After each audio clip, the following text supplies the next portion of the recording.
¿Por qué sucede la presbicia o vista cansada? La vista cansada o presbicia es un fenómeno normal o esperable del paso del tiempo.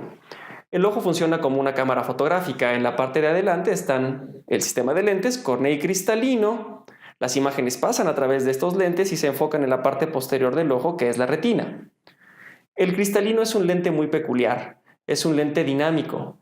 Es un lente que en los primeros años de vida tiene una gran capacidad plástica que nos permite enfocar a distintas distancias. Está muy planito cuando vemos de lejos y se hace gordito para lograr el enfoque cercano. Con el tiempo el cristalino sucede de manera normal cambios en él. Crece, se endurece y finalmente se opaca. Es ese crecimiento y endurecimiento lo que hace que venga la vista cansada o la presbicia. Ya el cristalino no tiene esa capacidad plástica ni el espacio para poder cambiar su curvatura y lo que sucede es la pérdida de enfoque cercano cada vez más incrementándose con el paso del tiempo.